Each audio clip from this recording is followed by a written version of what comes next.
Nightcap with Scone. Glad to have you all aboard with us here.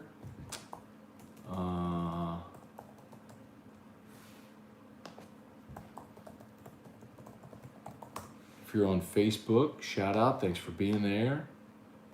If you're on YouTube, as always, do us a solid. Please smash that like button. If you are on Facebook, please like the page, share the post, like page, share the post, like page, share the post, like page, share the post. All right, we're ready to roll. Let me know what you got in your glass. I'm going with my old trusty today.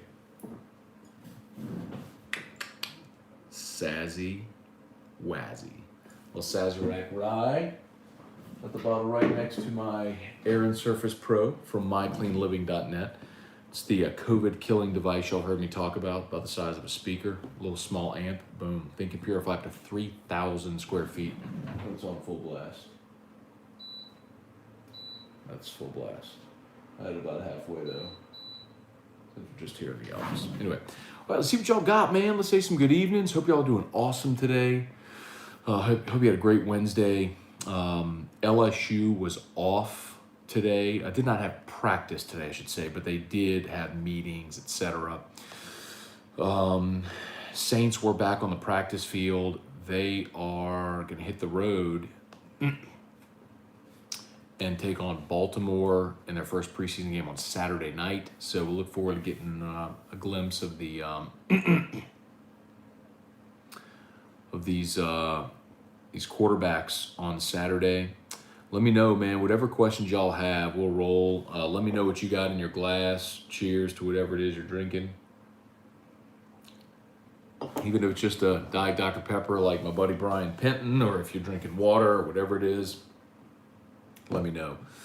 And let me know what questions y'all got. Hearing really good things, talked about it today on AFR, hearing really good things about Brian Thomas out of Walker. They keep using the word polished, which reminds me a lot of Odell as a freshman. You know, Jarvis was the higher rated receiver, but Odell came in polished. Route tree, polished route runner, got him on the field quicker. And, I think Brian Thomas is probably going to get his chance sooner because of that. Hearing Jay Ward is doing fantastic at safety. That has been a seamless transition. He's just making plays. So those are two really good things. Ty Davis Price's injury, not what I understand, not very serious. And should be back. Curious if with the open door though, that's an opportunity for John Emery. So let's say some good evenings, man. Of course, Saints. We can talk plenty of Saints too if y'all want. Craig Dugas, what's up, man? Ted Campiso, Cliff Nelson, good evening. Sipping on some Calumet. There you go. Jackson Carter, what's up, man? The Pelicans are 2-0. Summer League, bro. There you go, Ted. Smash that like button. Thank you, Cliff. Rogers W. Smooth Ambler. Smooth Ambler's good. Thomas Frazier. Saints are worrisome with all the injuries and people missing practice. Yeah, man. Really good chat today with Scott Shanley on AFR if you missed it. It was right at 4 o'clock, so to begin hour 2. Scott's great, man. And we talked a lot about that. So he's never seen anything quite like this as a player or as an analyst. So with the amount of players that the Saints are losing. He also said he's done with Michael Thomas. And that means a lot coming from him because that's a guy that played for Sean Payton and certainly understands the culture that Payton builds and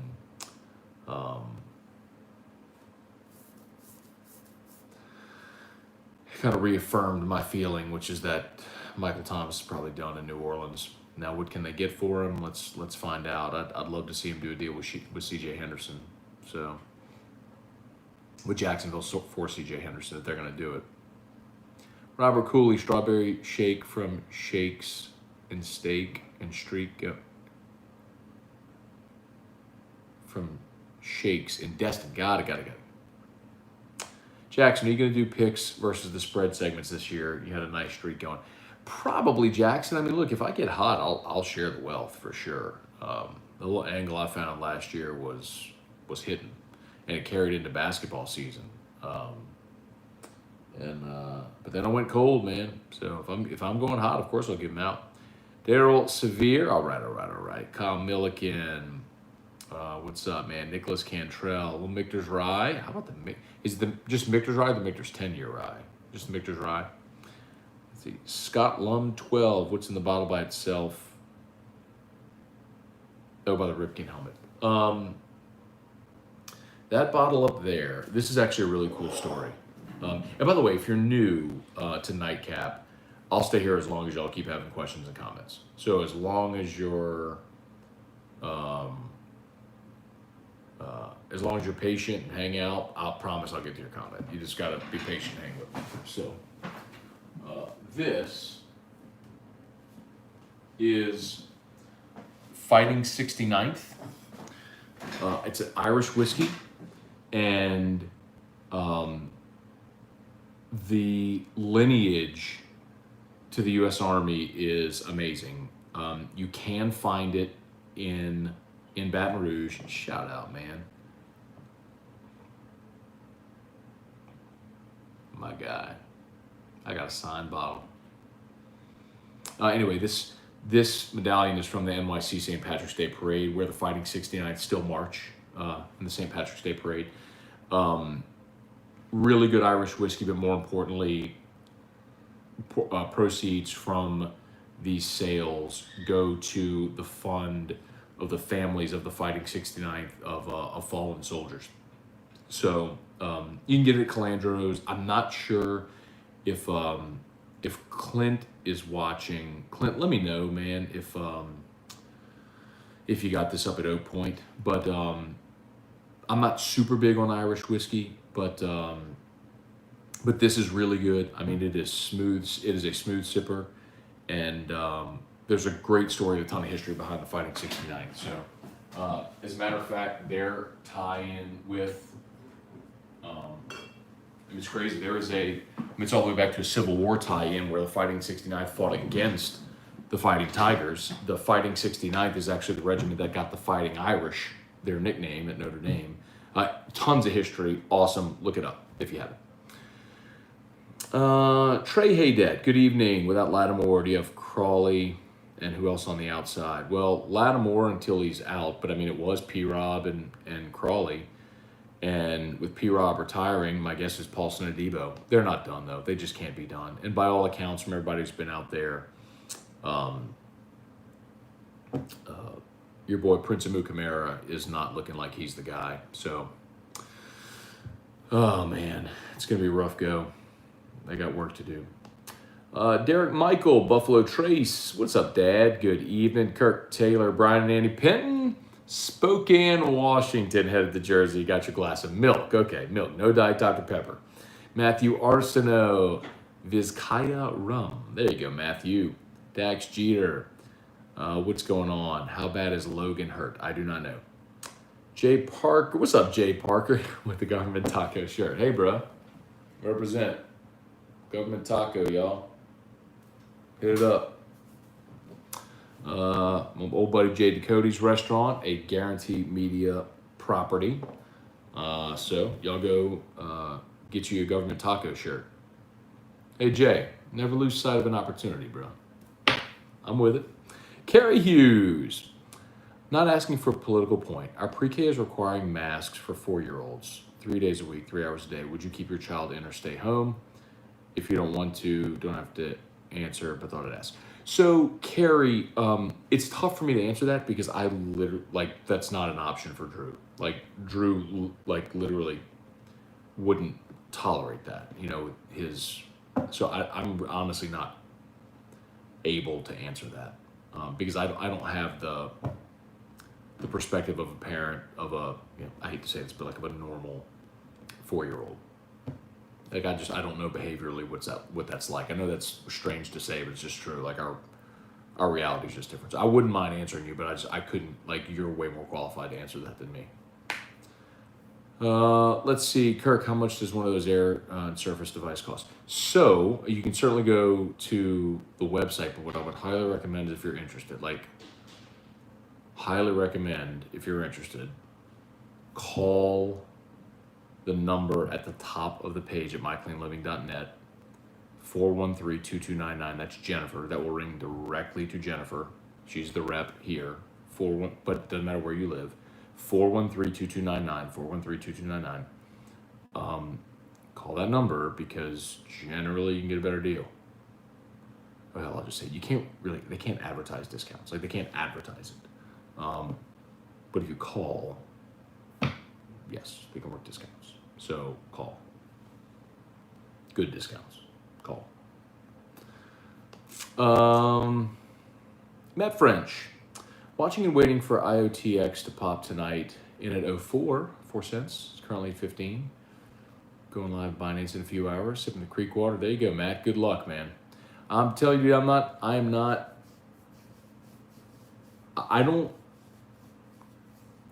don't gamble too much with altcoins. I obviously am heavy into ETH. And I have a pretty heavy stake in Cardano as well, but that's about the extent of it. Travis McGraw, Sassy Straight Ride Poor Neat tonight, Sconer. Yes, sir. Tommy Matthews got a little smoke wagon. It's good. Got a little heat on the front end, man, but it is good. Kirk, you got your bourbon mule. There you go, man. Kentucky mule. Wyatt Thibodeau got some Bland's. Rami Case, presidential Ram 2-term. Wish I had another bottle. Very good, very good. Daniel Sinens, little Woodford Double Oak. Tracy McCord. What's up, Tracy McCord? How are you, man? Just a beer tonight? Well, you and I need to raise one together soon, man. Would love to do that. Get the families together, man. I'd love to do that. Lance Richard, 8-8 would be a great season for the Saints. Well, Lance, 8-8 would mean you'd only play 16 games, and they play 17 now. So I know this is going to be a hard habit to break, dude. But this is why that matters, in particular this Saints team.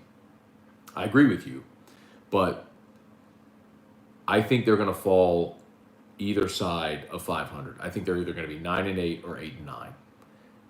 I hope they're 9-8, but I don't know if that's going to be enough to get in the playoffs. Because what none of us know yet is what that sort of invisible hurdle is in a 17-game season.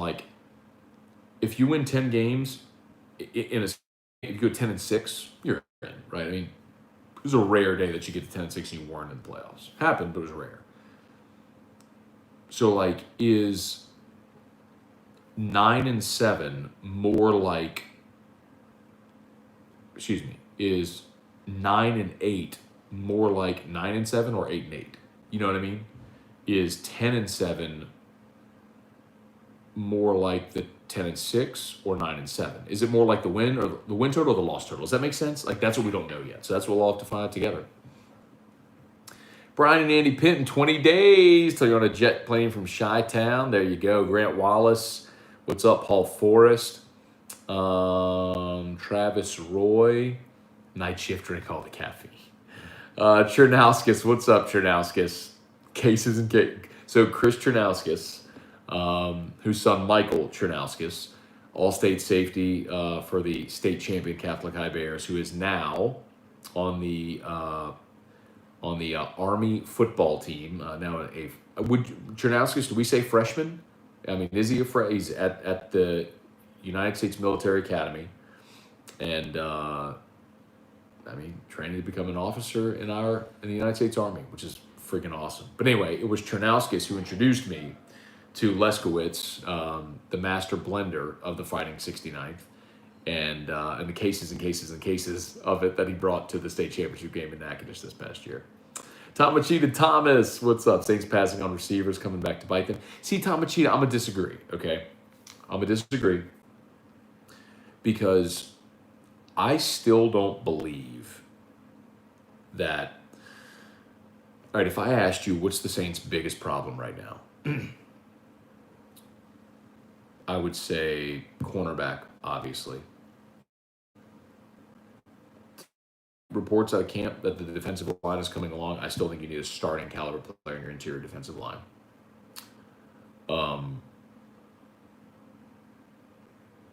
Clearly, there's a giant question at quarterback. I guess my point is you're going to go pretty far down the list before you get to wide receiver. Now, of course, place kicker, punter. Of course, you'd love to have Michael Thomas, no question.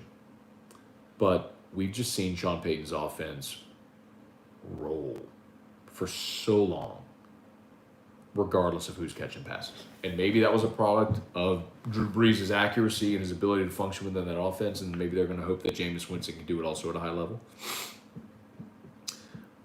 And yes, it would make it so much easier if you had Mike Thomas. But I guess my point is,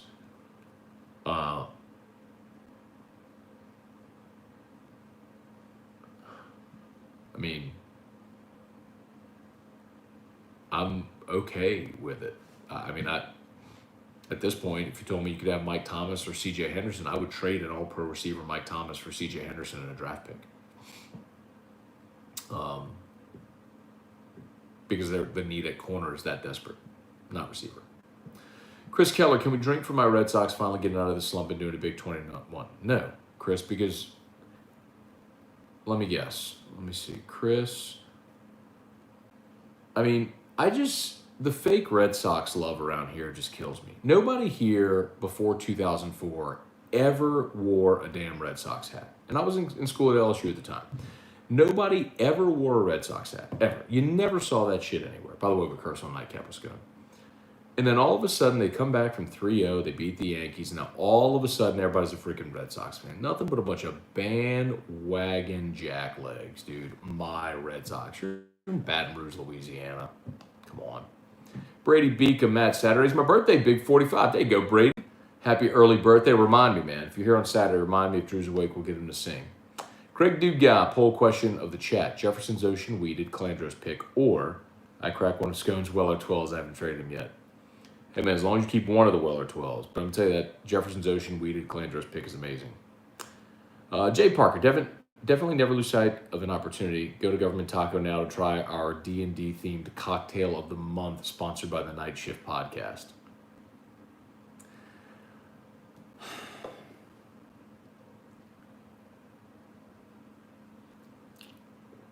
You know what? One of the great things about, listen, so for those that don't know, Jay Parker, who's commenting there, is, Jay, is your title our digital media director at Guarantee Media?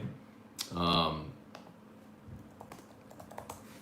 of the great things about the digital age is anybody can create. There is no barrier to entry at all, which is awesome. The barrier to entry has never been lower. Digital content director, I just Googled it. Jays of Our Lives on Twitter. I don't think I follow you on Twitter, but I need to. Which means that if you're Jay Parker and T-Bob Abear and Lindsay Dugas and Charles Pierce and you want to create a Dungeons and Dragons podcast that probably 6 people on planet Earth will listen to, you can do it, baby. And if you love doing it, do it. But God bless you. God bless you. Dungeons and Dragons podcast. Dude, maybe y'all will shock the hell out of me. That'll become the biggest podcast in the world. But you would shock the hell out of me if it happened that way. All right, let's see. Where are we? Jump back here. So, by the way, if you're just joining us, thank you. If you're on YouTube, please smash that like button. If you're on Facebook, please like the page, share the post. Y'all just do me a solid, just be patient. I'll get to all your comments. Where am I? Okay. Who do you like, Georgia or Clemson? Georgia. I like Georgia money line in that game. I like Georgia money line in that ball game. I can't believe they're getting 4 points. Georgia money line. Bubba Tatum, good evening. Little Weller Special Reserve old fashioned. Oh, why would you do that? Look, no. Do you? But I wouldn't pour Weller Special Reserve into an old fashioned.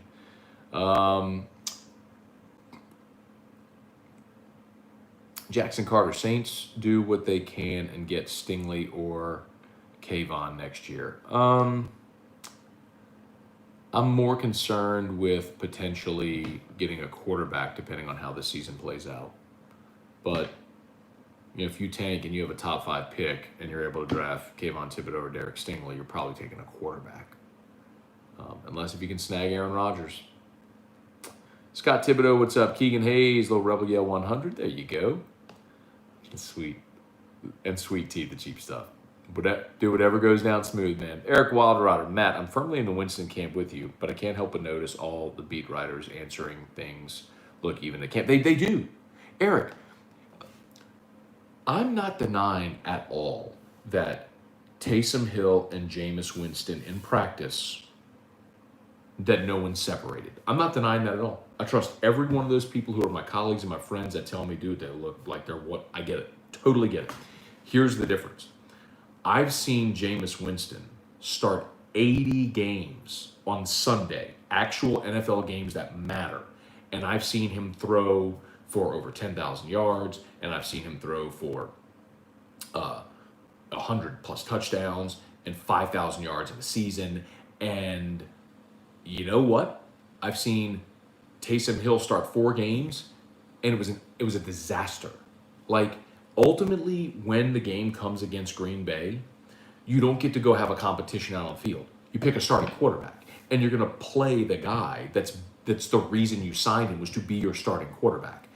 It's the reason Jameis is here. And I'm telling you, Sean Payton has already made up his mind. Like, he may not say it publicly. He may continue to have this charade. He's made up his mind. It's going to be Jameis Winston as the starting quarterback. There is nothing that can happen at a practice.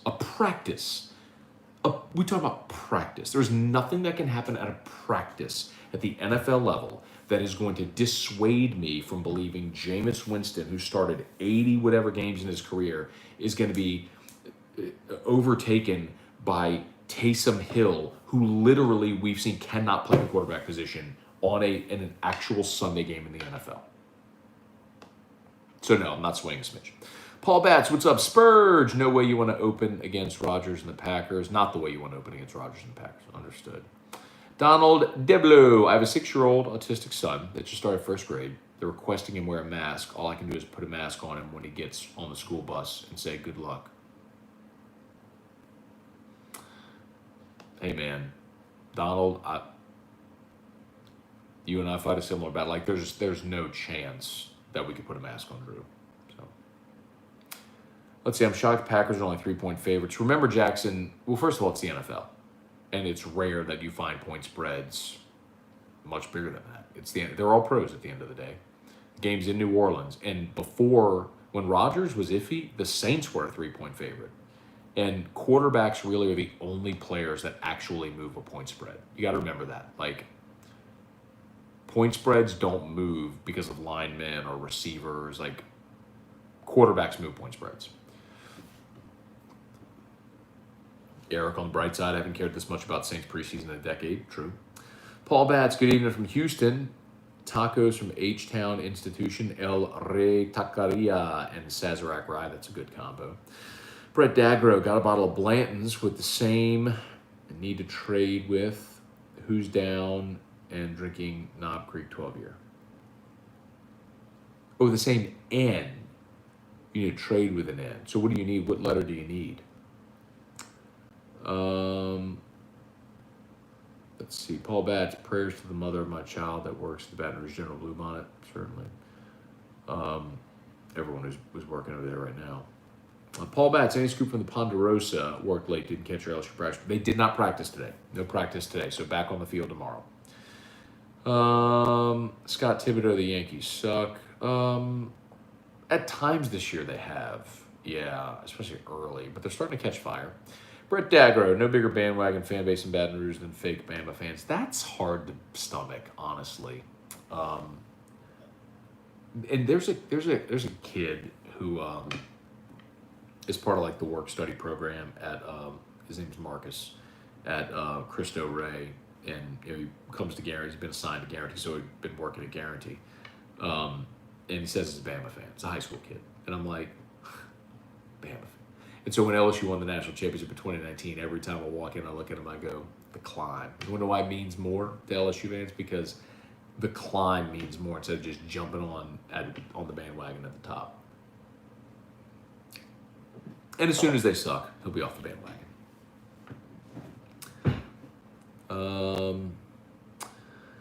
This will be Peyton's most challenging season. I mean, 2012 was the most challenging season. Peyton wasn't here for it, though. Sean Meeks will barrel seagrass. There you go. Is Musso a lifelong Red Sox fan? Was Musso born when the Red Sox won the World Series in 04? Yeah, Musso would have been like, probably 10 years old then. But that's the point. Maybe 8 years old, but that's the point. You've only known the good times. Is A&M a contender? I know the Aggies have some dudes in the trenches. So I think A&M's defense is legit. Like, I think A&M could have a top 5 defense in the country this year. They lose their entire offensive line, but if you ask people around College Station, they'll say they're actually more talented this year. They got like the 4 and 5 star guys now, just not experience. I think Isaiah Spiller is probably the best running back in the league. I just don't know what they have a quarterback. And, I don't know that they're a legit national championship contender, but when you look at their schedule, I do think they'll win 10 games. Just because of the way the schedule plays out. And, they got Bama at home too, so early in the season, so we'll see. Michael Kleber, what's up? Let's see, Donald. Hey, Matt, you said you would bet your entire whiskey collection the fact that Winston is definitely going to start. You said that earlier in your show. I did. And Jameis Winston's going to start.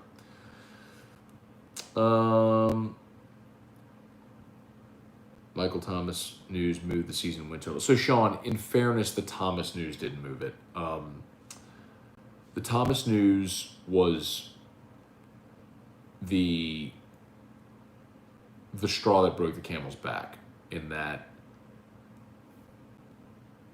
you're likely going to miss Lattimore. And keep in mind, that's also after Aaron Rodgers was at Green Bay camp and you knew he was going to play, which also likely moved that game as well. So it wasn't the Michael Thomas news alone. It was Rodgers being back. It was after Onyemata. We knew about Deontay Harris and Marshawn Lattimore. And then Mike Thomas came, and all of that and Rodgers being back moved it. So it's not just the Michael Thomas news. But a win total moving even half a point is significant. Jay Bohr, Matt, your thoughts on Jeremy Hill joining the Guarantee family? Awesome, man. He's a great player. I know he wanted to get in media, and it's a great opportunity for him and Hunt, and I wish him really well. I have not heard their show yet. That's just never a time when I'm in the car, I get to listen. I'm like head down grinding at that point. Shoot, Jay Parker, who's watching, can tell you that. I mean, he sees me in there every day, but it's like, I haven't gotten to listen yet, but man, I really, really wish him well. I hope they do awesome. I don't know Jeremy very well. Obviously, I've known Hunt forever, so I hope they do awesome.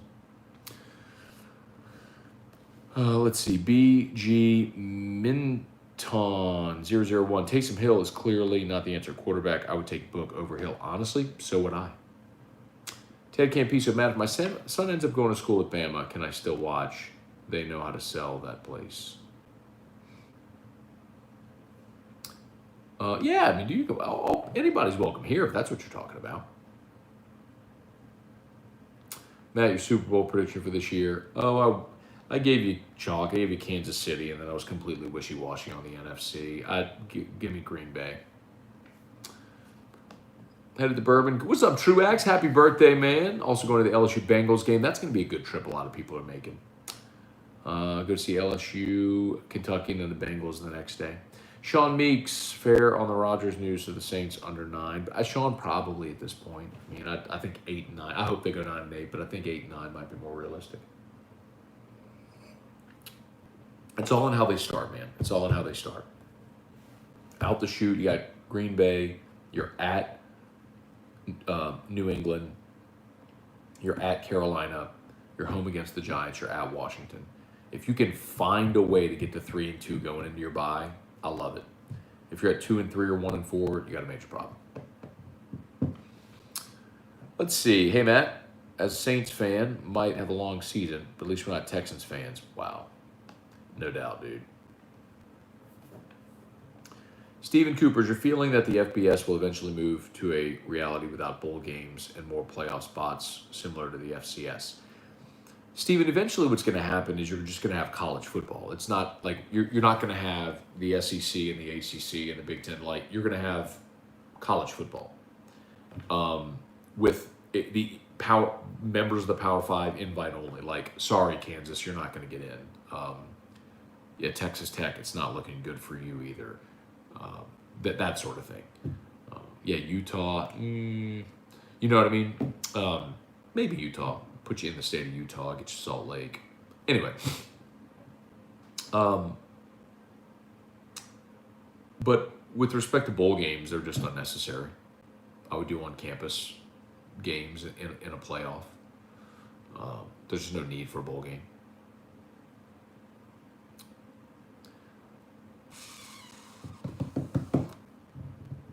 Okay, let's jump back to Facebook. Y'all be patient with me. Thanks so much for being patient. Yo, shout out to Hudco Roofing, by the way. Hudco, we're tagged in the Facebook page. I would love this. Love, love, love. Of the 48 people watching on Facebook and the 72 people watching on YouTube. So that's 118 people watching. Somebody owns their home. Somebody lives in Louisiana, owns their home, and has a roof that's probably 15 years old or older, or recently in the last 6 months when that hail came through, had hail hit their house. If that's you, I would love it. I would absolutely adore you if you would go to the website, which I'm going to pin or I'm going to link in both the comments right now, both for Facebook and YouTube. I would adore you if you would go to the Hudco website and then go to the contact form and just spend 30 seconds. Name, address, email, insurance company, and what your issue is. And we'll schedule a no obligation inspection. Like, it's free. There's no obligation. Like, literally. We'll just get you on our schedule. We'll send one of our inspectors to your house. You don't have to be home. They'll get on the roof. No one has to come inside. Get on the roof. Take pictures, inspect it. If you have damage and we recommend filing a claim with your insurance company for a roof replacement, we'll help you do that whole thing. Do business with someone you know. Commercial or residential, by the way. Commercial buildings also. A lot of people ask me, Matt, do y'all do commercial? Yes. HUDCO does commercial buildings. Yes. Yes. Where am I? Chernauskas, what's your thoughts on LSU scheduling Army West Point in football in 23 and 25? I love it. I don't love the idea of a triple option offense, but if it's to start the season, then I would love it because you get time to prep for it. But a triple option offense, I'm not super pumped about playing that. But shoot, Service Academy coming down here, that'd be awesome. Tom Brouillard, I was literally in bed about to fall asleep. I got the notification, came online. Had to get up pouring Elijah Craig. There you go, Tom. I love it, man. Thanks for hanging out. Lee Saunier, will it be a whiskey and wine like post-game show this year? Yes, Lee, thank you for asking. So me, Rohan Davey from Don Juan Cigar Bar, confirmed. So we look forward to seeing y'all. I know there was a big chunk of the season last year where people couldn't come to Don Juan. They had limited and all, but hopefully it's a much better season this year than last. On the field, people are in a much more celebratory mood, so y'all come hang out at Don Juan. Jeremy Hoskins pouring a glass of chicken cock. I have not tried chicken cock. We sell chicken cock. Taylor Calandro. Ragnar Ragnarsson. What's up? Maybe it'll be one of those years when a bunch of young players step up, like a few years back, I hope. You know what, man?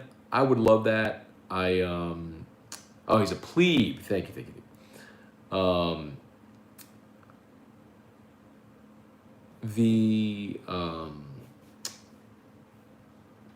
The difference is all the young guys in like 17 and 18 were all like first and second round picks. I mean, you hit on Lattimore and Ramchick and Thomas and Williams. I mean, you just hit on all these draft picks that were high draft picks. Like now you're saying, can a veteran like Brian Poole be that guy? Which he's never been in his career. You know, can defensive linemen like Shai Tuttle step up and be an every down dude? Maybe, probably not. That's the problem. I like Shai Tuttle as a rotational guy for a couple of series per half to give your starters a blow. but I like Sheldon Rankins and Malcolm Brown much better as my starting tackles. You know what I mean? Matthew Arsenault, what's the story with Mike Thomas in his cryptic tweet? What happened there? Sorry, I hadn't listened in a few days. All good. Basically, what happened is Mike Thomas had his season-ending medical. They put him in a boot for about 4 weeks and said, hey, look, in 4 weeks, we want to check you again. Well, he went home and basically put everyone in the Saints organization on Do Not Disturb on his phone and just ghosted them for the entire offseason. As it was explained to me, Thomas maybe had some reservations about a couple of the doctors, not with the Saints, but he saw a specialist at the Andrews Institute in Birmingham and another in Green Bay, and the doctor in Green Bay is ultimately the doctor that did his surgery. So they flew him up to Green Bay to get it done. But basically, Thomas went home and he just thought he would heal. He was just going to rest, recover, heal, and then play the season. And so he showed up for the mandatory minicamp, and he was out there at practice. And when he was out there at practice running on it, it was just bothering him. And so that's when they examined him again, and they realized, dude, you got to get this fixed. And that was in June. So,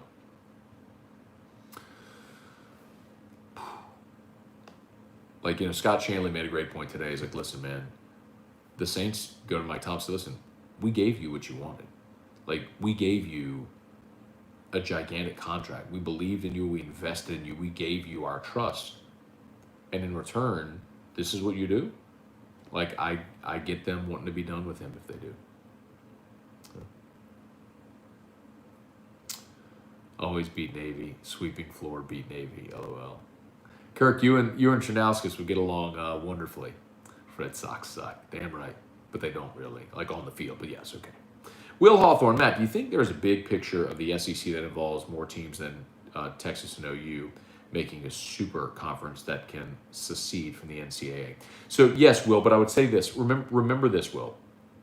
So yes, and even Mark Emmert said a couple of weeks back that he foresees how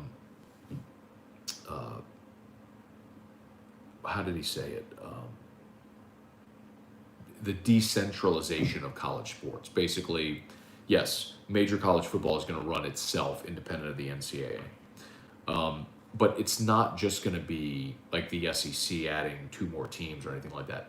Ultimately, what's going to happen is there is not going to be conferences anymore. I mean, maybe you call it, it's just going to be college football with an invite only if it's 35 or 50 or 60, whatever the number is of teams that they decide to invite. But basically, what you have to imagine, like you have to sever what you know about and what you've known your whole life about how college football is structured. So this is out there, but like this is where they're headed because think about all we're talking about with TV deals and revenue and what adding Texas and OU does for the SEC and what losing Texas and OU does to the Big 12, roughly cuts their television value in half.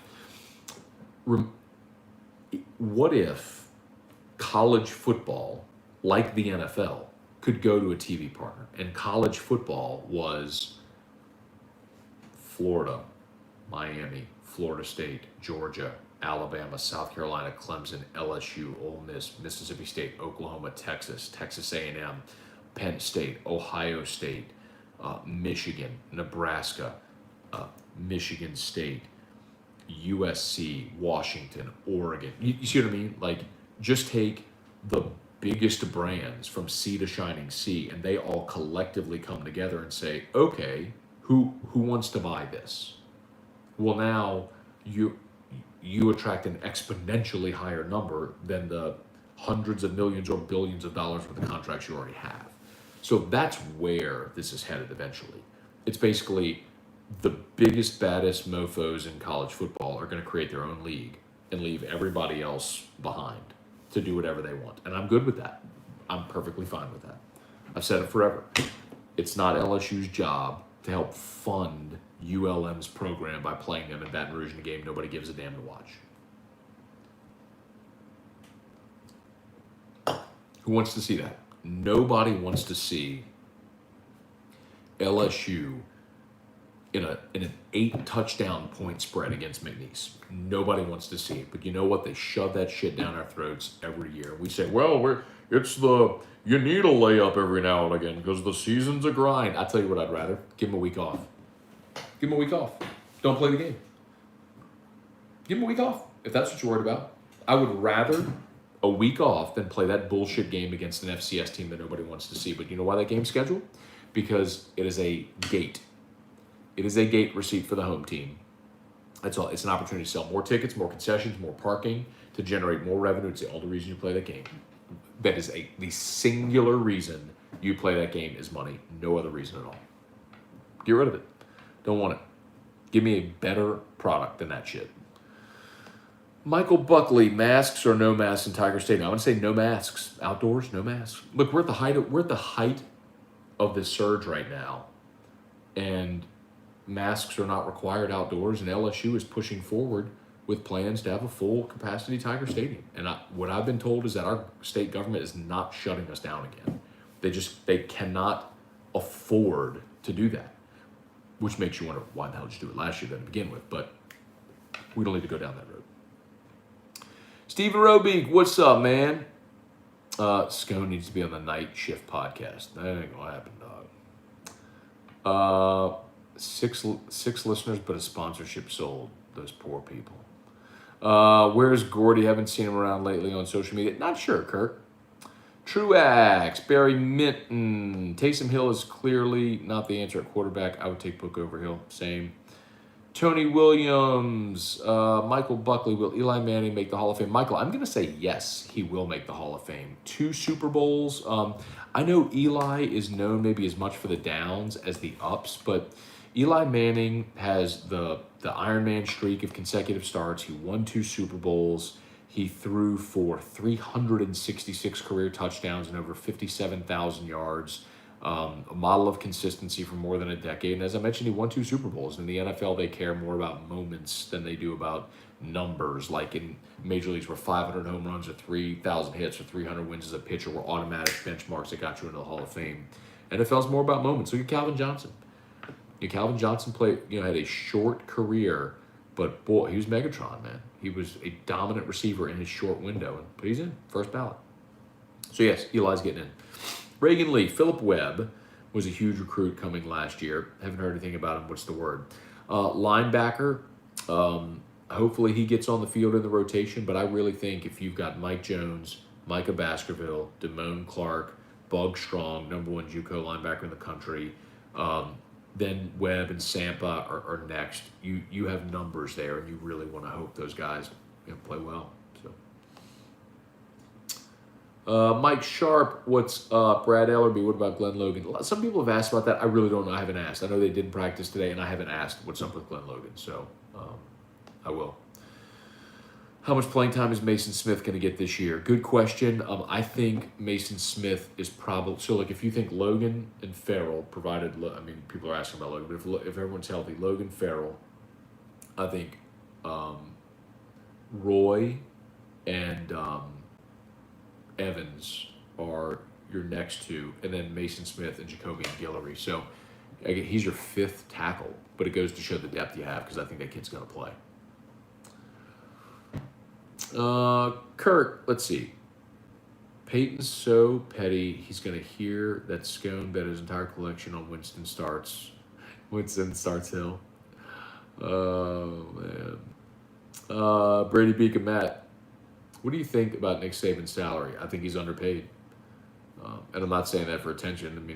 He's legitimately underpaid. If you're looking at requisite value, the brand of Alabama,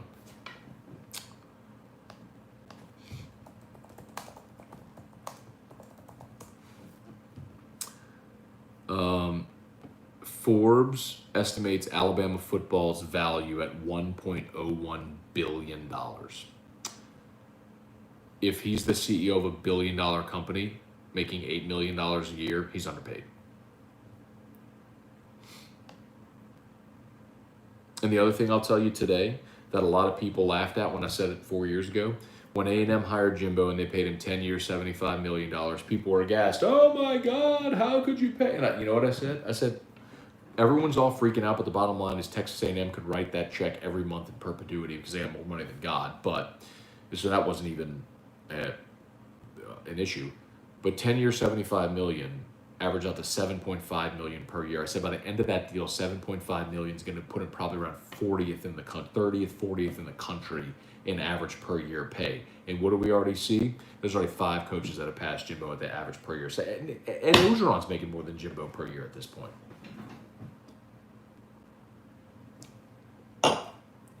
Who cares?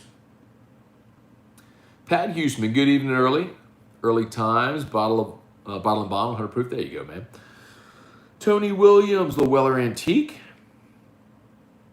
Dara Drake, what's up, Zach Lee? Hey, Matt, been a while. Glad to be back on tonight, ready for this fall. Yes, sir. Kevin Toller, what's up, Kevin Toller? Been a minute, man. Hope you're doing all right. Randy Dabdoob, what up? Jonathan Martin, what's up? Kirk Taylor, playing FCS game is about close as a weekend off as you can get, but literally give him the weekend off. Let's see. Sure do miss betting on the trash Timberwolves on a random Tuesday night. Maybe we'll bring it back, Kevin. So you're the second person tonight to reference my Scone bets, my Scone cold locks. Chris, this is a Mark question. Do you think the Pelicans get funny? Yeah. Mark Vatanovich. It's a guy who comes on Morning Scone every day and ask about the Pelicans. Just rapid fire questions. Pelicans, Saints, whatever. Just random. Tulane, Southern Miss. Tom Brouillard, am I the only person that gets sad when the talk shifts from baseball to football? Don't get me wrong, I love LSU football. It's just a change from fun to stress. That's true, but this is the fun time of year. Reagan, if O was fired for this garbage tonight, who would be your number 1 pick for head coach? Lane Kiffin. Run back over here to YouTube. By the way, YouTube doing me solid. Smash that 76 watching, 42 likes. Let's get those likes up. Please smash that like button. And on Facebook, if you haven't done so yet, please like the page, share the post. Oh, also, if you have not done so yet, subscribe. Please subscribe to the Matt Moscona YouTube channel.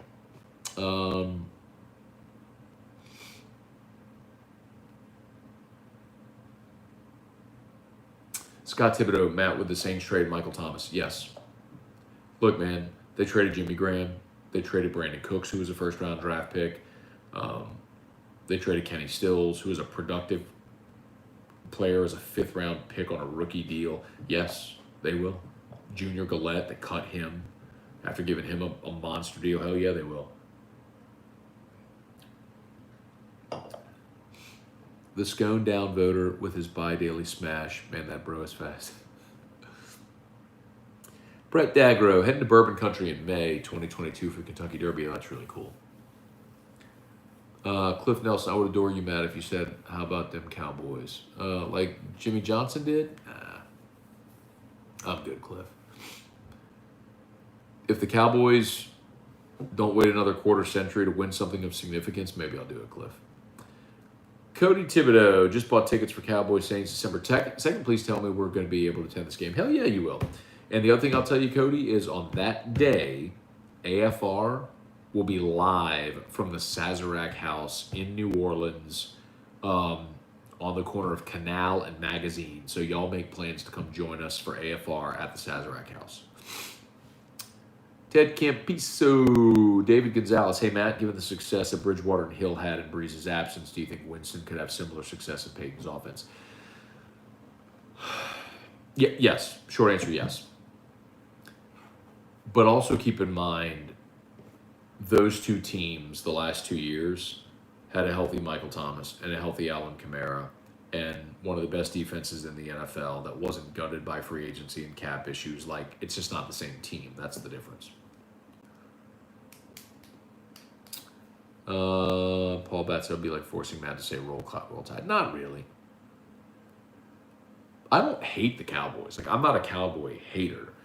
I just don't care about them. And I understand why national media covers them, and why they get the primetime slots and the America's Game of the Week slots, because the television networks are interested in ratings. And even a bad Dallas team, which they've been bad for 25 years, is more interesting than a good Buffalo team.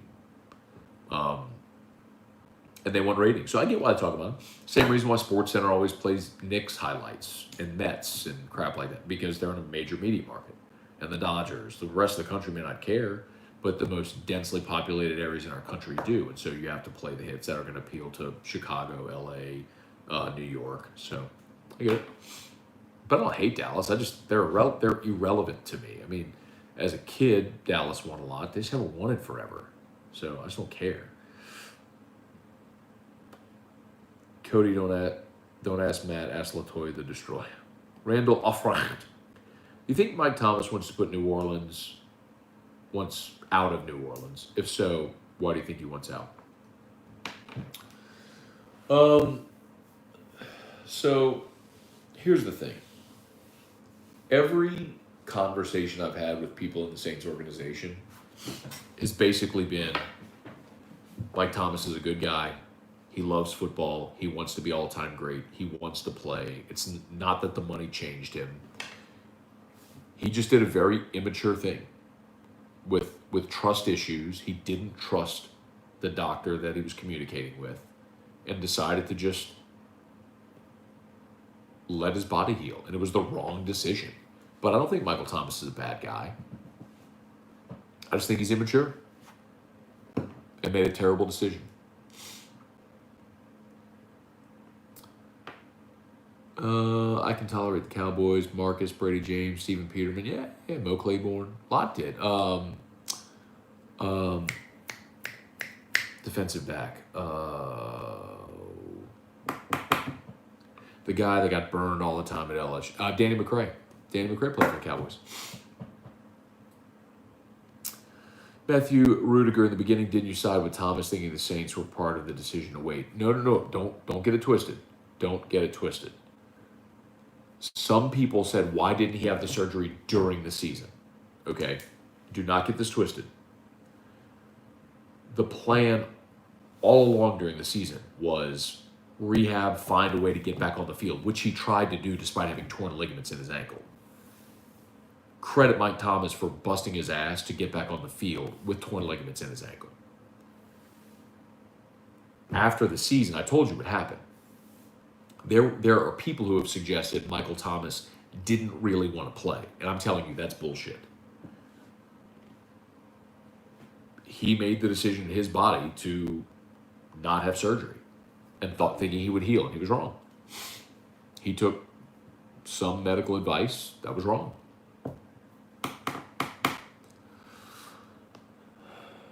And I want, my preference is that Michael Thomas gets healthy and they fix that relationship and keep him here for another 10 years. That's my preference.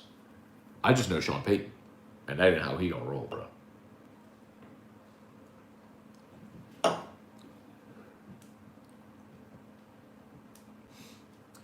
think it's time to cut bait with Thomas, make him someone else's problem with that contract. Unfortunately, because of recent news, he won't garner a ransom like he would have prior. I disagree.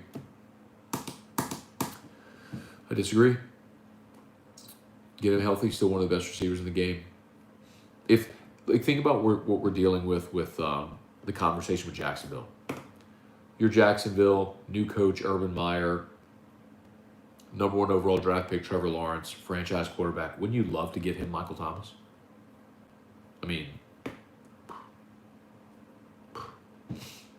I wouldn't be so quick to say that. It only takes one. You only need one trade partner.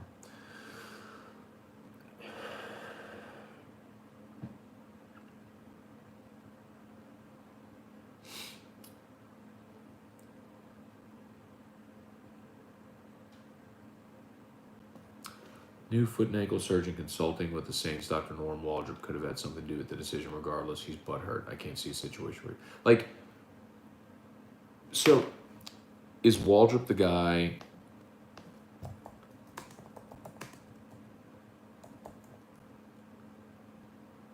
Oh, that's the guy in Birmingham. That's not the guy. He saw that guy, but I'm telling you, he also saw a guy in Green Bay. And the guy in Green Bay is the one that did the surgery. I'm telling you, Michael Thomas had his surgery in Green Bay.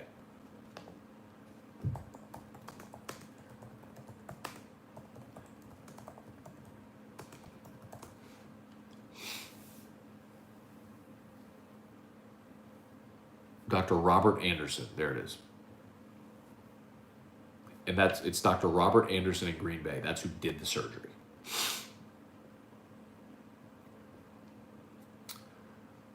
Brett Dagro, I can get down with playing Southern. At least we can see the human jukebox. Then just hire them to come play halftime. I'd like to see that game. Let's see, Bertman promoted it. I agree, Matt. Let these smaller schools live within their means. They survived in the 70s, 80s, 90s. McNeese was much better. Like, that's the thing that I'll never understand, how we collectively have gotten out of the idea that, like, live within your means. If you're a football program and you generate $500,000 in sales over the course of a year, then, or $2 million or $5 million, like, live within your budget. It's not. You're right. How did they survive for decades before you started seeing 7-figure payouts for body bag games? How did they survive for decades? Well, you didn't pay coaches $2 million if you couldn't afford it, so don't do that. You didn't build big, gaudy football facilities if you couldn't afford it, so don't do it.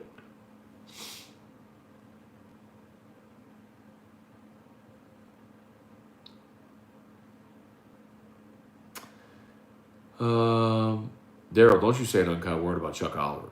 Chuck Oliver's the fucking man. He's one of my favorite people in the world. Knows his shit, insanely good at radio. Bro, I'll fight you, Daryl. Severe. I will fight you. Jeff Eckermeyer, should we be worried about AK with the signing of Devontae Freeman? Nope. Jeremy Brinkmeyer, sorry if I missed it, but what's the plan for Whiskey and Wine? Me, Rohan Davey, live from Don Juan Cigar Bar.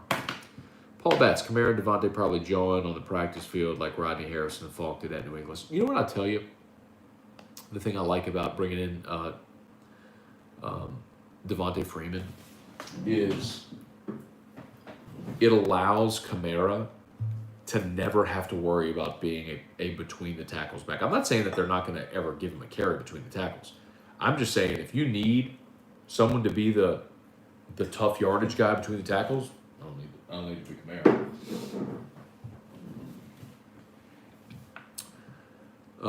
Let's see. The Green Bay Doctor should be a guest captain for the Packers week 1. What's up with Cardell Thomas? Never hear his name, even with second team. That's crazy, Cody, because people ask me every day about him. That's a classic case of a guy who was an overrated recruit. And when I say overrated, I mean like literally in the rating system, he was rated higher than he should have been. He was a big kid playing 1A football who mauled smaller linemen when he got to elite camps. He didn't stack up well against the best in the country. He saw his star rating drop. It's one of those, though, where it's a local kid. You got to take that commitment. They did. He was very vocal. He did a bunch of interviews, so he was one of the more known linemen in that class. Yes, he was injured his freshman year, but he won't go play anyway, and it's shown in the year plus since. He's just a top-heavy guy who doesn't have good feet, and maybe if he sticks around for 4 or 5 years, gets stronger, there might be an opportunity for him to play, but he's not ready to play at this level. It's just one of those things where everyone fell in love with the star ranking and the prospect and didn't actually see the football player. It's a lot like Ish Sofsher, who signed with Alabama, and everyone was brokenhearted, and he was overweight and lazy and couldn't play in Tuscaloosa. Lasted there 1 year and transferred to SC. Let's see, Donald, Matt. I have a few friends that listen to your radio show but don't know about this. I'm definitely going to share it with them. This is cool. Good job. Thank you, Donald. So, Donald, by the way, man, subscribe to the channel here on YouTube. Every morning, for 1,000, where are my morning sconers? What are we, today was 1,235 consecutive days we've done morning scone. So join us for that. And then on Wednesday nights, we do this. So but I pop on, man. We do companion shows during baseball. Definitely, man. Appreciate y'all being here. Want to remind you again, mycleanliving.net. This is the Air and Surface Pro that y'all hear me talk about. This box right here. This is the Air and Surface Pro. Purify up to 3,000 square feet, kills. This is perfect. If you own a business, if you have a restaurant, medical clinic, schools, daycares, Kaleidoscope Daycare in Geismar just put 4 of these in their daycare. NASA technology. it's constantly emitting molecules into the air, and these molecules attach to and eliminate harmful pathogens, and not just COVID, but strep, staph, E. coli, mold, odor. One of the cool things that people do, like we did with Terry shoe, like they do this thing, the ammonia test. You know, like ammonia, like smelling salts. They'll take ammonia, spray it on a towel, make you smell it, and it'll like put you on your ass if you're not careful. You put it on top of this thing for about 5 minutes. You smell it, smells completely gone. It completely eliminates the odor out of it. So gyms, workout facilities. Steve Levy over at Plucker's Industrial Kitchen has these not only in his restaurant but also in his kitchen to eliminate the odor out of the kitchen from waste and grease and all that sort of stuff. It's awesome products, man. MyCleanLiving.net. Perfect this time with COVID and then with cold and flu, obviously. Everyone should have that. Let's see. Keegan Hayes, do you invest in any space ETFs or space-related stocks? Recently been looking into the space industry. Apparently it's projected to triple in value by 2040. I have not. Mark Allen, is Ed the coach in 5 years? No. Wesley Randall, we got that wood. What's up, Wesley Randall? Paul Batts, if you think Saban is overpaid, take a trip to Tuscaloosa. The town blew up since 2009. Not just that, but the campus, dude. University enrollment, all of it, endowment, all of it. He's grossly underpaid. Would Woodward pull the trigger on Joey Freshwater? Probably not. I recall being called out fairly recently saying we should trade Thomas. I don't think we should. I don't remember the conversation you and I had, Bubba. And I would not trade Michael Thomas. I just know Sean Payton, and he will. After Michael Thomas's tweet. Mark Allen, I live in East Texas. Hate the Cowboys. I'm a Republican and would vote blue before I pull for the Cowboys. I joined Jim Jones's cult before being a Bama fan. That's funny. Is Alvin Kamara back to 100%? Yes.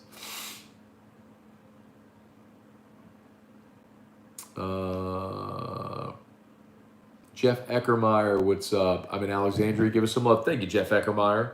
Senla, what's up, y'all? Love our 94.7 ESPN Alexandria. Love our affiliate up there. Love the people in Senla. Thanks for watching. Dr. Andrews in Birmingham, El Chulo. Also ran track at LSU. Brett Dagro, Chuck Oliver's great, so is Clay. Travis love his rant with the school board in Tennessee. When Clay Travis was a columnist at maybe SI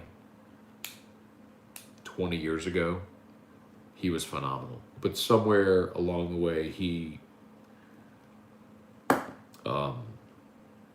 became a character. And respect. He's built an incredible career for himself.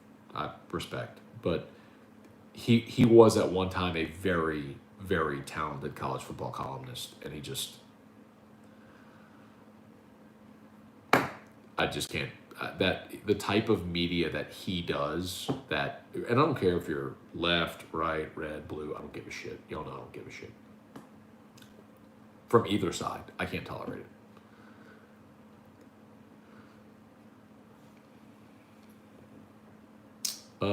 Where did Rohan's son end up going to school? He is at McNeese. And I think he'll blow up this year and transfer to a Power 5 in a year or two. Eric, just curious how LSU's media access during camp compares to the rest of the SEC. Some places have much more, some have much less. It was worse at LSU under Les. The first time that any player got injured under Les, he completely shut down practice altogether. But we only get to go in for 20 minutes at a time, so you don't see much. David Bowden, what's the word on TDP? He'd be a big loss. Not serious, as I understand, which is good news. Will LSU football win a chip in the next 10 years, Matt? Yes. Just look at, 03, 07, played for another in 11, won another one in 19. Just Louisiana is talent rich. The last three coaches that have been here have all won national championships. Yeah, they'll win another one in 10 years. But it won't be with Ed Ogeron. Let's see, Paul Betts, where's the mosquito shield product you promote? Skeeters found their way to Houston. So it's the Spartan Mosquito Eradicator at Clegg's Nursery. You might be able to find it online if you're over in Houston, but I'm legit dead serious. It's an amazing product. Like, we don't treat our home for mosquitoes. Like, we don't have some company come out and spray or anything like that. I literally just use that thing that I fill up with water and hang on my property line, and we don't have mosquitoes. I have a pool and like a little pond in the back, and we have water and we don't have mosquitoes.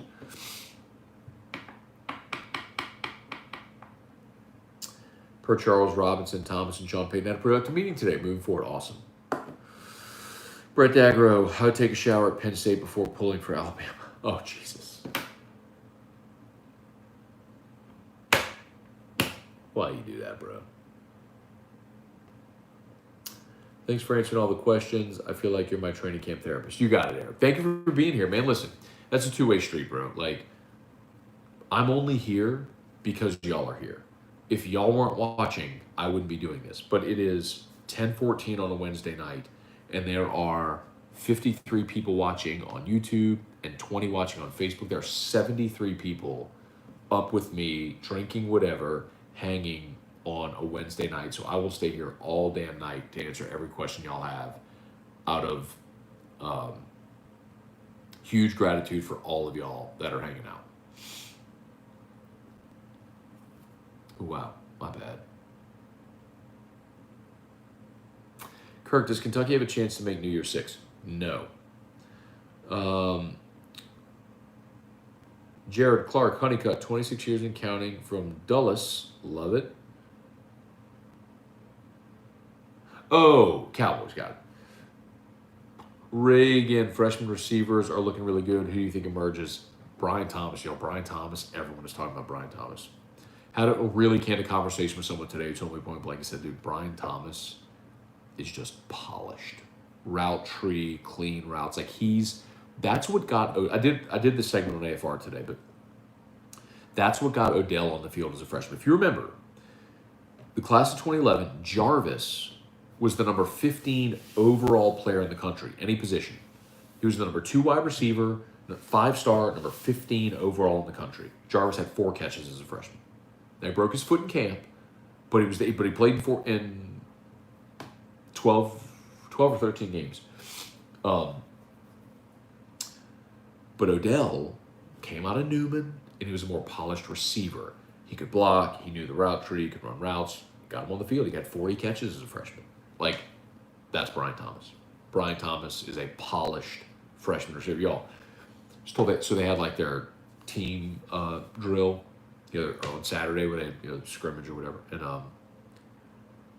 Thomas went like 80 on a sluggo, just burned Elias Ricks. Just boom, gone. I mean, bro. It's early, Brian Thomas.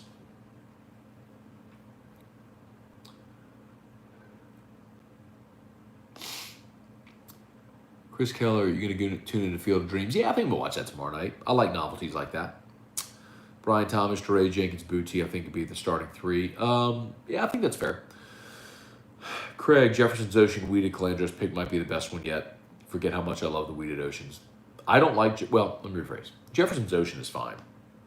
It's just horribly overpriced for a novelty.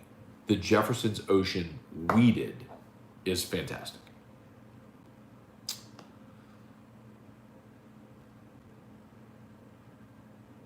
Sean White, what's up, man? Reagan, I know O said Cole Taylor is the guy. How much will Besh see the field? A lot. Yeah. Jack Besh is a legit 6'3", and they put some size on him. That's another guy. As a flex, he is a problem for linebackers. Like, Jack Besh, I don't think is the guy that's going to be big enough to, like, attach to the line and block an SEC defensive end. But as a flex tight end, matched up on a linebacker, that's a mismatch. That could be a huge security blanket for a quarterback.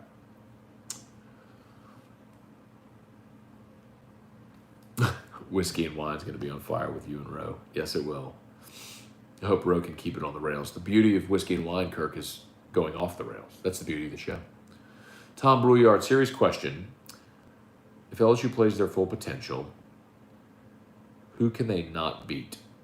This has to be a make or break year for I feel like we do well. So, Tom, I think, look, Vegas has LSU as a 3-touchdown underdog at Alabama. You have to be realistic. They're not going to win that game. The very interesting thing about this season, though, is UCLA, Mississippi State, Kentucky, Florida, Ole Miss, A&M. Those 6 games all right now have a point spread inside of 3 points, one way or the other. LSU favored by 3 or underdog by 3 or less, within 3 points either way. You got half your schedule. That's a coin flip. So my guess is you split those games, you go 3-3 in those games. You know, you're not, or when go 4-2 in them and you lose to Bama, you're 9-3. That's what I'm assuming happens.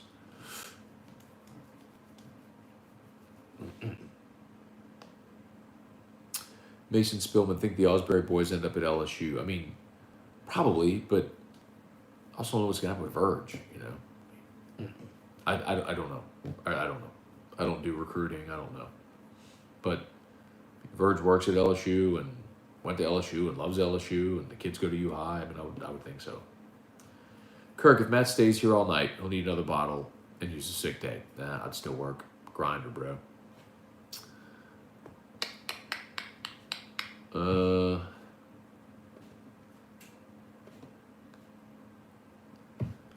Mark Allen, you need to get the radio show in the Shreveport area. Mark, I would love to. I've had some conversations in the past, honestly, about Shreveport, about Lafayette, about Lake Charles. We have been in conversations in the past with stations in those markets, and for one reason or another, it didn't happen. But we're actively looking for other syndication opportunities. So yes. Danny Braybrick, what's up with the frogs? Mark, how's the outdoor kitchen coming? Fantastic. They delivered the brick today. So the structure's built. They had to sort of add on to our roof. That's built, done. We had a stucco wall that they redid with this distressed wood look. They took old fence boards, distressed them, and did them in this really cool patterns. They did phenomenal. And they delivered the brick today. And on Friday or I think Saturday, they're going to start building the encasement for the outdoor kitchen. I'm really excited. It's just a dream. It's awesome. It's beautiful. Sean Meeks, missed what you were sipping. Sazerac Rye, bro. Went to my old trusty, the official whiskey of AFR. Sazerac Rye whiskey. The one and only New Orleans original. P. Fran 70 is not a huge X and O's guy. That's why we won't win another with him. Not necessarily why they won't win another with him. My contention is, well, primarily, you have a massive issue with the Title IX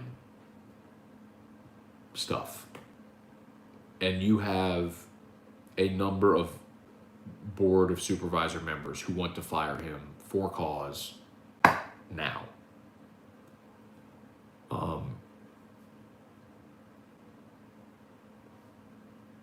If he continues to win at a high level, that would certainly seem to buy him more time. My contention is, though, with the way that this program is structured with a head coach that doesn't have an expertise in one thing, if you ever miss on the coordinator hires, it looks like it did when you had Matt Canada, or it looks like it did when you had Bo Pelini. Like, he's not the guy that can fill that gap. That's the problem with the structure. But when you have Aranda, Ensminger, Brady, and all that talent, look at what happened, right? But the last 3 coaches at LSU have won national titles. I mean, I don't think anybody's going to argue Les Miles is an all-time elite football mind. Dude won a national title, played for another. I mean, Ed Ogeron, there was literally not another program in the country that would have hired him. He won a national title. Like, you can win a national title at LSU. Like Skip Bertman's told this story. It's hilarious. It's like whenever he offered the job to Les Miles, and Les kind of was like, "Let me think about it." Skip was like, "I'm literally handing you a national title." Like that's all. The Skip Bertman has said that on the record.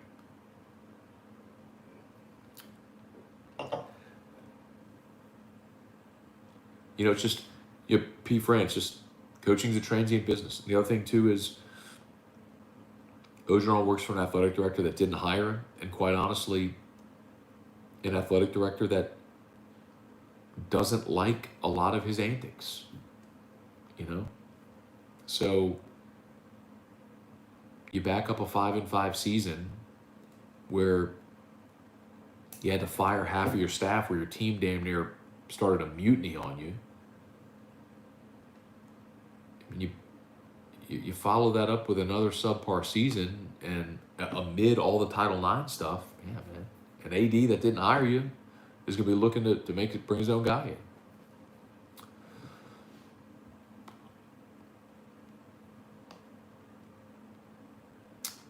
Let's see. E-Rock loves that she gets to watch her Lifetime shows. Do you think LSU's offense will be better than last year's or worse? Probably about the same. I mean, look, LSU averaged 32 points a game last year. Like, you can win a lot of games. When you score 38 at home against Mississippi State and lose, that ain't your offense's fault. When you score 40 at Missouri and lose, that ain't your offense's fault. You know what I mean? Cody Thibodeau, my nephew plays for Westgate, said it's crazy how good Booty is. He told me they have 2 more guys going to LSU. Shout out to Iberia. Well, Cody, shout out to your nephew, but I don't really need him to tell me how good Booty is. We all kind of saw it when he set the SEC single game receiving record as a freshman last year. But yes, he's awesome. Matt, which COVID vaccine did you get? I'm on the fence about it. So, Barry, I got the Pfizer. And I'll tell you, I have a relative that is that is an executive in one of the hospital systems here who said, get the Pfizer, it's the best one. And that's why I got Pfizer. And he also told me, he called me, because I was not going to get the shot. I was not going to get the vaccine. I had COVID, our whole family had COVID last November, and we all did great with it. And Drew was my concern, but thankfully COVID last year did not affect kids. I just didn't. And Drew had it, never missed a beat. So I was not that concerned.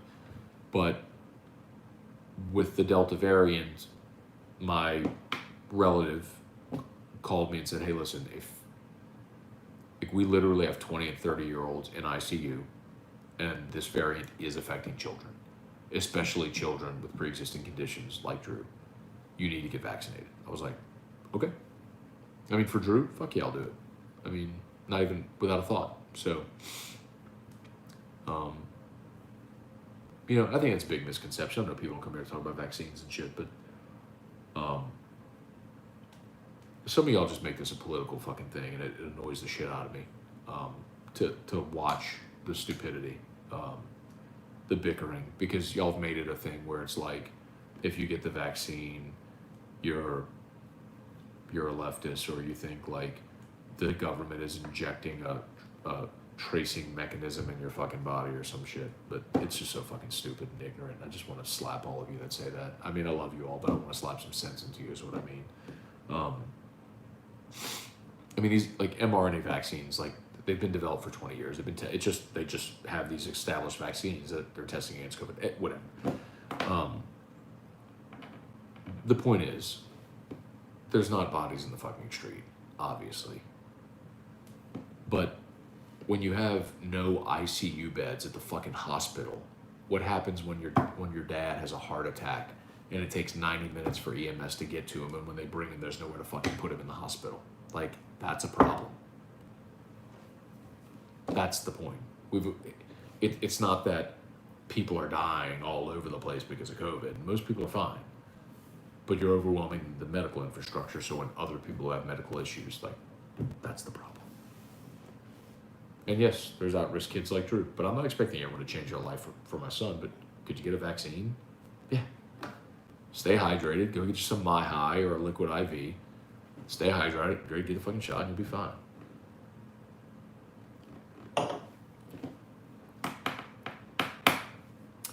Your Odell comparison posted against Spence. Good. Brent Dagger, Livin Walker was telling folks the recruitment process. If we miss on Brian Thomas, we miss another Randy Moss. I don't know that I'd go that far. That's pretty fucking lofty. Moss might be the most dominant receiver I've ever seen. Do you think Woodward will hire Lane with his personality? I think Lane's promiscuity, considering the current climate at LSU, might preclude him from being hired. But someone just asked me who I would hire, and that would be the guy. Best offensive coach in football, in my opinion, right now. And it's a football era. It's an offensive era in football. Let's see. Axios posted a new Yale study finding today the Moderna is showing effectiveness against Delta variant versus Pfizer. Moderna is stronger. Okay. That's fine. I have a relative that's a high-ranking executive within the hospital system who told me Pfizer is the best at Pfizer. So, but whatever. I mean, I don't care what you do.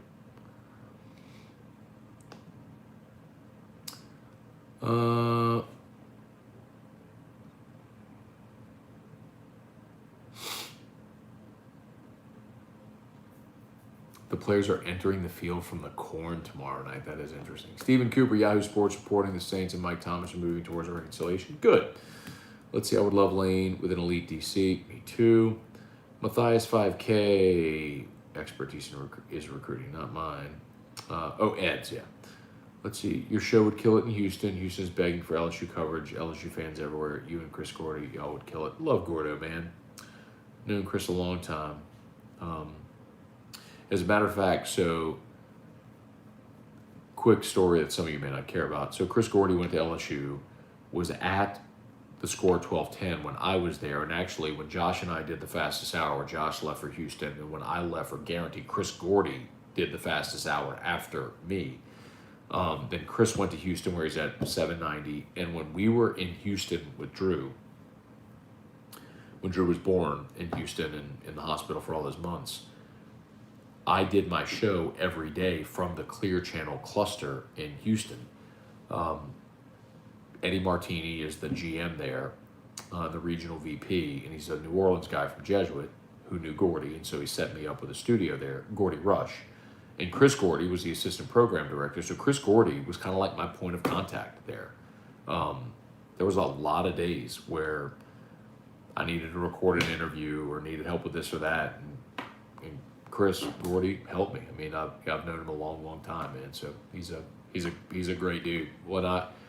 The year after, we spent all the time in Houston. The next year, when I went to SEC Media Days, Chris Gordy was there, and I took him to dinner, man. We went to Shula's, which was inside of the Winfrey Hotel, and big steak dinner, and I paid for him. I was like, man, just as a thank you, let me buy you a really good meal, just as a thank you for all you did for me. But yeah, I love Gordo. He's a great dude.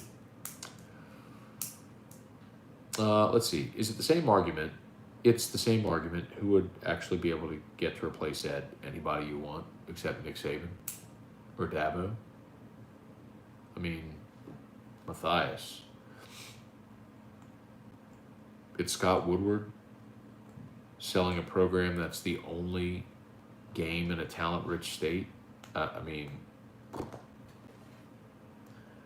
Joe Oliva could have hired anybody. He's just a dope. Literally the worst athletic director I ever saw. Someday someone's going to write the book about what happened with Tom Herman. I know some of y'all busters think Tom Herman played LSU for more money. You're flatly full of shit.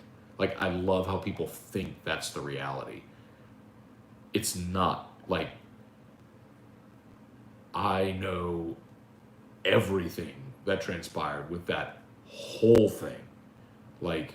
Why do you think I was so bullish on Tom Herman? Because everyone at LSU was so bullish on Tom Herman. It was done. Anyway, I'm not going down the road again. Joe Oliva is literally the worst athletic director I have ever seen. And that includes the guy at Southern who was propositioning a prostitute that was actually a cop, and he got arrested. That guy was a better AD than Joe Oliva. Is it fair to say we'll never see an LSU football team as dominant as 2019 in our lifetime? Bobby, you'll never see another college football team, not just LSU, anywhere, as dominant as 2019. Like, do you realize that was the greatest college football team ever? Like, let that sink in. And that's okay. Like, you don't have to be, like, the Yankees may not have had the 27 Yankees again ever, but they still won a lot more championships. Like, it doesn't have to be the greatest ever again to win a championship. Just go win a championship. And they will. They'll win again. But no, you'll never see 2019 again. Who will be at the top of Woodward's list? Don't know. Jimbo, maybe? He hired Jimbo at A&M. Wouldn't that be something to steal him away from A&M? Like, just let him get them rolling and then steal him away. Joe Delmonico, Scone publicly reaching out to O to come on his show with this breakdown tonight. Ed Ogeron is welcome on any of my shows anytime. But I have been told point blank in meetings, Ed Ogeron will go on anybody's show but yours. Okay, fuck him. Like, I've done great. My show is the highest rated.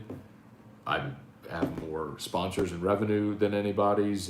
I've won whatever awards, whatever measure you want to talk about success. I've had it all. I mean, I don't give a shit about trophies. I don't get like. I just want to support my family and do something I enjoy doing. Like, I don't care. But, like, whether Ed comes on or not, I don't care. But the offer's there. But whatever.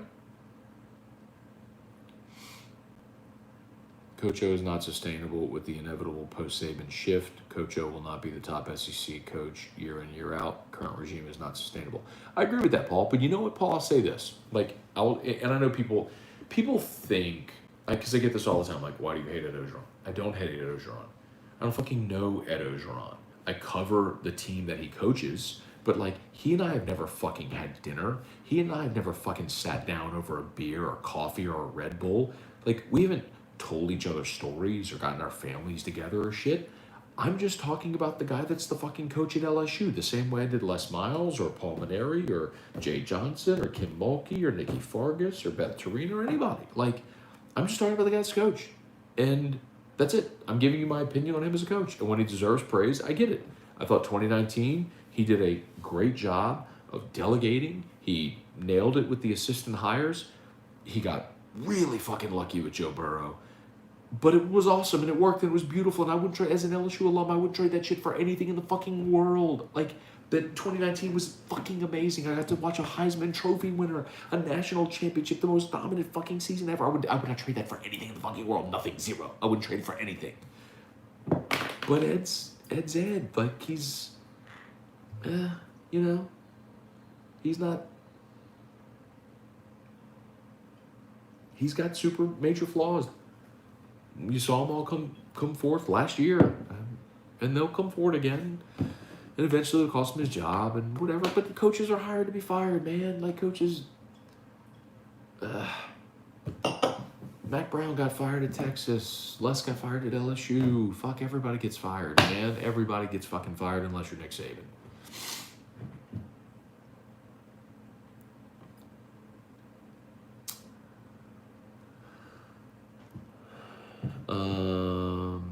Craig, Coach O isn't a coach.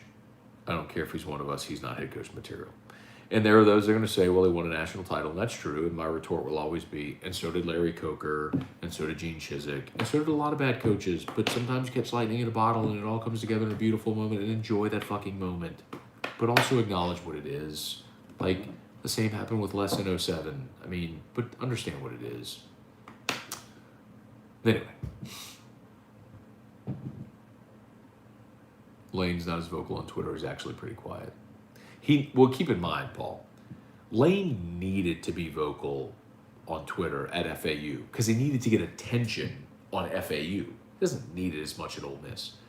When he was at Tennessee and he was just coming into the league, he needed to ruffle feathers to get people's attention at Tennessee to wake them up.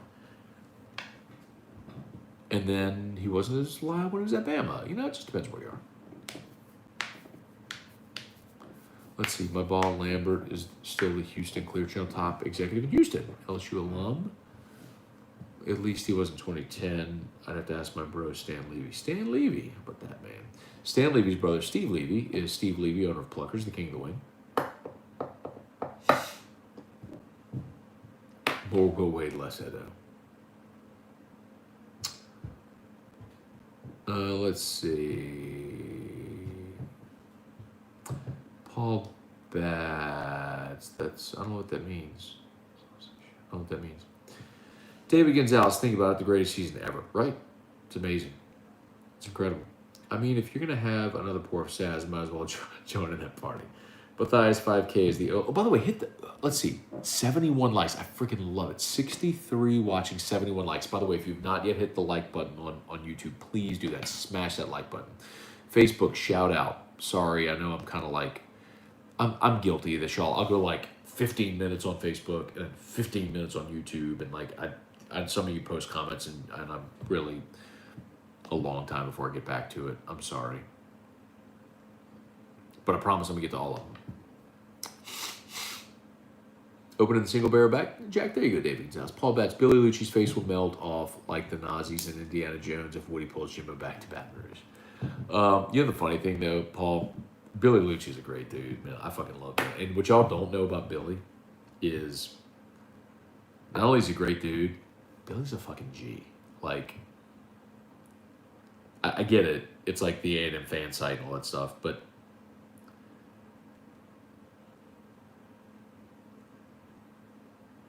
I will say, how about this for a bold statement? Of all the media people I know in the entire SEC that cover any school, name any school, Florida, Georgia, Bama, Auburn, Ole Miss, State, Kentucky, all of them. There is nobody in the SEC more connected to the school they cover than Billy Lucci at Texas A&M. There is nobody more connected. And I don't even think it's close.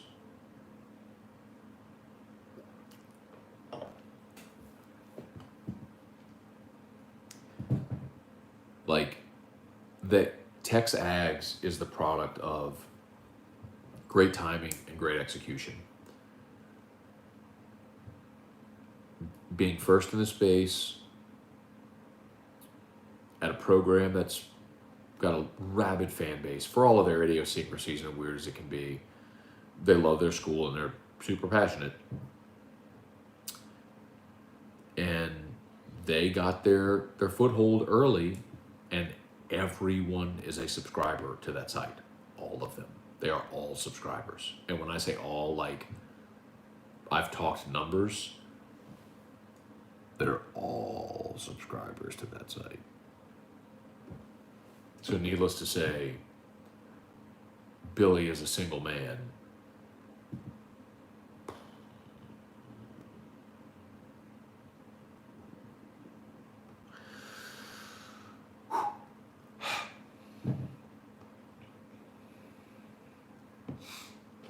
Y'all may listen to Billy and it's kind of soft talking, Texas kind of way, and make fun of him and say he's high and all. But I'm telling you, first of all, Billy's a great dude and I love him. He's super fucking connected and he is a G. Truck, y'all.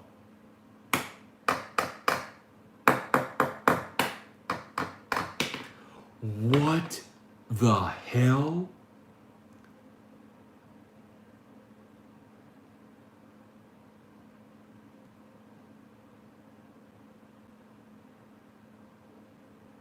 Joel Cunningham. Matt Weitzel's mom, Miss Jerry, is my neighbor. She says hi and come visit for the Kentucky game. Y'all. Oh my God.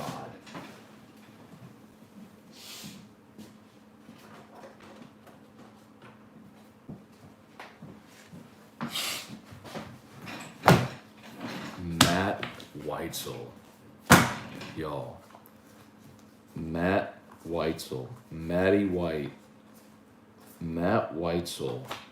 How about this picture of Scone and Matt Weitzel in a hotel room, probably somewhere in Indiana, I don't know where we were, driving back somewhere from South Bend or something. Scone wearing his Peyton Manning jersey and Matt Weitzel probably at like 5 a.m. I don't know who took that picture, but that's me and Matt Weitzel.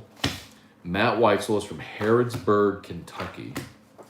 And Matt Weitzel and I were roommates our freshman year at Holy Cross College in South Bend, Indiana. I mean, still to this day we keep in touch. It's been more than 20 years. We were randomly roomed together, by the way. I've been to the Weitzel home in Harrodsburg, Kentucky. I'm sure I have a picture in here also of Katie Weitzel somewhere. I mean, this is a deep dive in my picture past, but when I start thumbing through these things, man, brings me to a life I almost don't even remember. Well, I remember, but I don't even recognize. Matt Weitzel. It's my boy, dude. I know I got picked up. How about this? How about Scone in the black leather jacket? And that with Matt Weitzel in the green jacket right next to him. How about Scone in the black leather jacket? What y'all think, bro?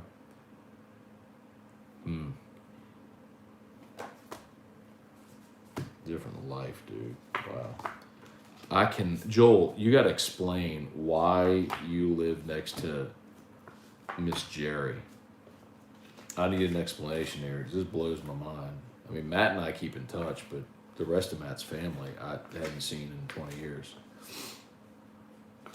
Actually, in 2001 was probably the last time. Because when LSU played Kentucky, Matt Weitzel and Rory Dippled. Rory, Matt. How about that? Matt's being the one being cut off in the picture there.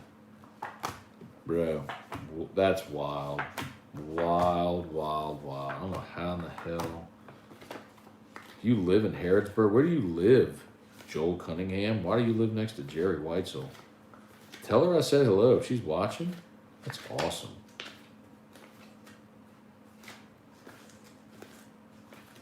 Wow. Blast from the past.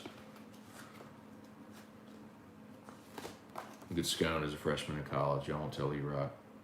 That was my friend, Lindsay. Y'all don't tell E-Rock. That was my friend, Lindsay. Anyway. She might be watching. Okay.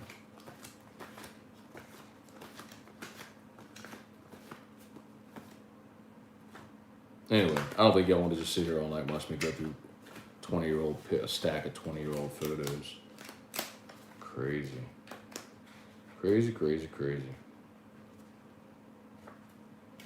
Wow. Anyway, all right. Anybody need a roof? Hudco Roofing. HudcoRoofing.com. Got 57 hanging on there, 21 on Facebook. Hell yeah, HudcoRoofing.com, y'all. HudcoRoofing.com. Wow. Joel Cunningham with Jerry Weitzel. That's crazy. Kirk saw E-Rock post something about Drew's favorite activities or things to do. Daddy's work elevator didn't make the list. I'm surprised. That is surprising. It should have been. LSU shows up on offense this season. We have a chance to add Arch Manning. I don't think so. I don't think Arch is, just candidly. I mean, everybody I've talked to around them, that doesn't seem like LSU's a thing. I think Clemson, Virginia, his sister goes to Virginia, Notre Dame, SC. I think Ole Miss is in there out of obligation as well. It may land him, but I don't think LSU's really in it. What about the NCAA issuing the clown of a decision handed down on Baylor? I didn't see much on it. I just know it's 5 years later they finally did, which is why people ask how long can the LSU thing linger? Long time. Buy or sell. NCAA won't be governing the SEC in 3 years. I buy that. College football will have begun the process, if not completely separated itself, within 3 years. Tom Brouillard, it's not political. I'm the biggest conservative/libertarian ever. There's so much science and logic, it doesn't make sense not to. Thank you for doing it. Bro, just look at the friggin' numbers of the vaccinated and the unvaccinated hospitalizations. Like, what are we doing? We're the least vaccinated state. We have the highest hospitalizations in the country. Like, what are we doing?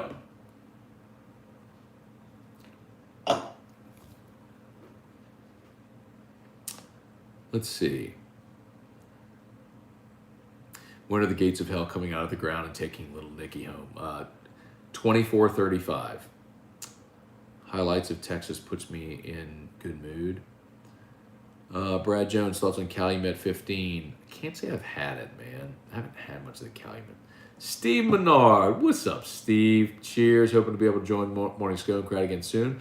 E.H. Taylor Single Barrel. Always a good choice. Good to see you, Steve. Hope you and the fam are well, man. Looks like Matt's going to grease T-Bird convention. Oh, with the jacket.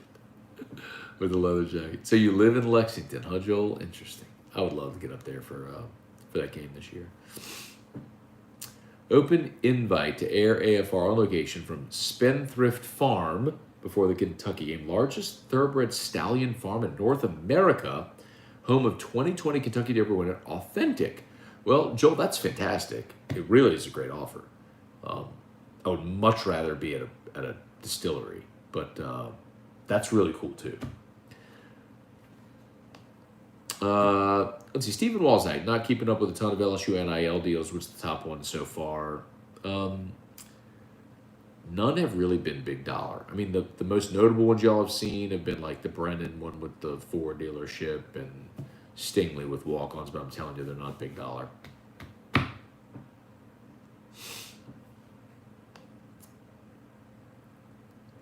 Can I hit the dislike to piss off the other lone dislike? There's already two. Maybe Urban Meyer flames out with Jacksonville in 2 years. Time O gets canned. We hire a coach that wins multiple titles. Maybe. Probably not. I think this is it for Urban. If he doesn't make it in Jacksonville, I think he's done. You get the Gadran proves you would never trade the 2019 season for anything. Bro. What y'all will never know about me, because none of you knew me at 15 to 27, is how absurdly obnoxious of an LSU fan that I am. None of y'all will ever know that. It's kind of sad, but probably a good thing for my career that there wasn't Twitter and iPhones then.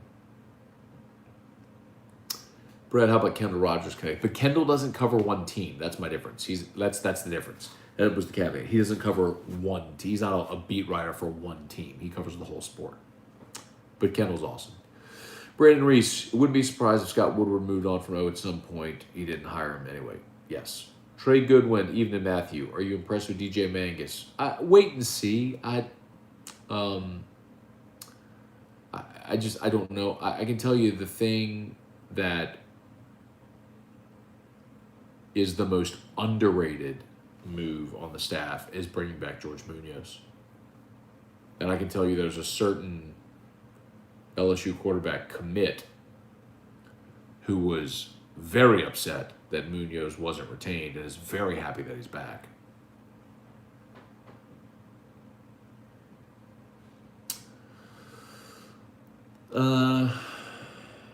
Lucci was so ahead of time with Texas. Just a fact. Texas is bigger than Orange Blood. That's saying something. Didn't know you went to Holy Cross. I was accepted in Notre Dame. Almost pulled the trigger. Interesting. Jefferson's Ocean weeded 22 store pick tonight. There you go, Craig. Or Chris Dugout. Let's see. Cajun Bama. Derek here. Matt, have you had the Horse Soldier bourbon yet? Just picked up a bottle in Virginia. Haven't opened it.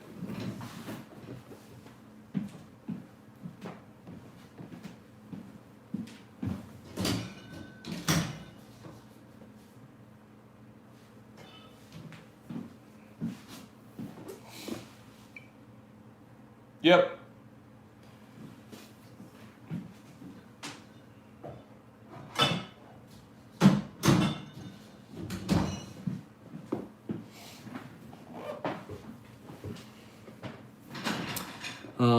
All right, I think we're done. How long have we been going here? Hour and 44 minutes. Oh, Erica's going to be so pissed. Probably not, actually. All right, one more. Stephen Walzak, random expansion thought. Does Oklahoma joining the SEC hurt LSU and Bama in softball and gymnastics? I don't mean it to be disrespectful. I just don't care. Kirk, what's the Velara? Does it come in different sizes? So, long story short, My Clean Living is a Velara distributor, but they went to My Clean Living as a easier name for people to remember as they branded it. So that is their link through the sales site that sells it. That's what that is. That's My Clean Living. That's their website. So it's like Laura.com/mycleanliving, but the URL is mycleanliving.net and it forwards to that site. So don't be confused by that. So yes, the one that I have on my desk at work or on the show is the Fresh Air Mobile. And that can purify up to 500 square feet. Great for your bedroom, for your office. It has a car adapter, so you can plug into your car. Think about like, do you ever actually disinfect the inside of your car? Hotel rooms, like whenever I travel, I bring that with me all the time. This one is the Air and Surface Pro. This one can purify up to 3,000 square feet. So this one stays in our den, crank it up all the way, and it purifies the whole house. So, Whiskey Scone Flex is coming. So anyway, go check it out, mycleanliving.net, pin right there. Okay, we're done. Y'all have an awesome, awesome night. Awesome, awesome night. Craig Mellicorn is the only time you should show off, man.